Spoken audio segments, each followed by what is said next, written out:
US President Donald Trump is now inside Israel's parliament. Trump, remember, is in Israel amid the hostage release. And we're now being told that all 20 hostages have been released by the Hamas. And we have with us Vishal Vivek joining me live from the newsroom.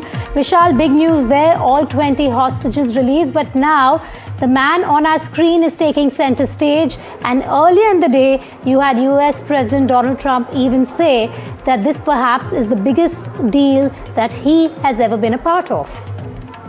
Well, he won't be wrong about that, because so far the war has killed close to 70,000 people, 67,000 on the Gazan side and almost 2,000 to 3,000 on the Israeli side. But this is a big moment in the war, because the war seems to have finally ended to some extent. We still are to hear from Hamas as to what they think about laying down arms. That's one of the biggest contentions at the moment. But all the hostages, all 20 hostages that had been in captivity for the last 2 years, they have been released. They have been handed over to the Red Cross.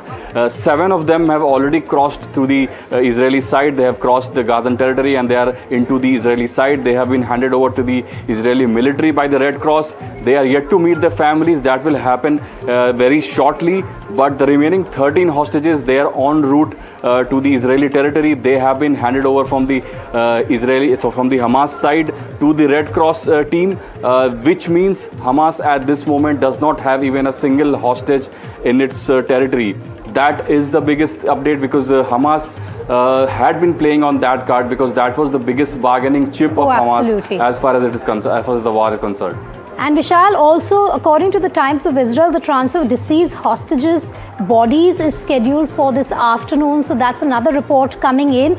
But I think the focus very soon after Donald Trump addresses the Israeli parliament will move to Egypt, isn't it? Where the future of Gaza will also be determined. That's correct, because so far it all seems hunky-dory as far as the deal is concerned. It's a 20-point deal, mind you. It will have to be thrashed out. The details will need to be thrashed out by both the sides, Israel and Hamas. They have agreed to a larger extent on the overall deal, but many things are still to be thrashed out, such as whether Hamas will lay down its arm, whether Hamas will agree to not have any part in future governance of Gaza. That is one of the biggest questions. The third one is that whether Israel will totally withdraw from the Gaza territory, because there are 3 stages of withdrawal that Israel will have to undergo. It has already undergone the first stage, but it still occupies almost half of the Gaza Strip. So whether it will take some time for Israeli troops to get out of the Gaza Strip, that will have to be seen. But you're right when you say that it's all about Trump at the moment, because he has been able to crack the deal, which almost no one had been able to. He had been trying really hard. He had sent his ambassadors to almost all corners of Middle East. Qatar and Egypt had been trying to do some background work. They were the ones that started negotiations, but it was only after Trump joined in that it was successful. And just now, Steve Witkoff, the US ambassador to the Middle East, he has also revealed that even UK played a huge part in cracking of the deal, because Jonathan Powell, the national security advisor of UK, he has been credited by the US side as to playing a big part in cracking of the deal. So there are some new players emerging. We'll have some new pictures of the remaining hostages that are set to cross into the Israeli territory. We already had the pictures of some of the hostages that had gone into the Israeli territory. I'll be back with you in a moment from now, but a quick recap for our viewers. After 2 years now, Hamas holds no more living hostages, as the final 13 hostages have been handed over to the Red Cross and then, of course, to the IDF.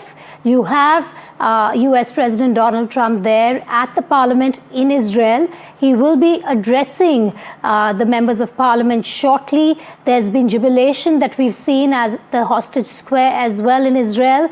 And of course, we are also getting to know, according to reports, that the bodies of the deceased will be handed over to Israel this afternoon. Now, going back to Vishal, I think the Egypt talks are going to be highly crucial, and one of the biggest challenges that the delegations who are going to be present there from different countries, the top leaders there, that they will have to discuss is the rebuilding of Gaza as well, and who will be funding it.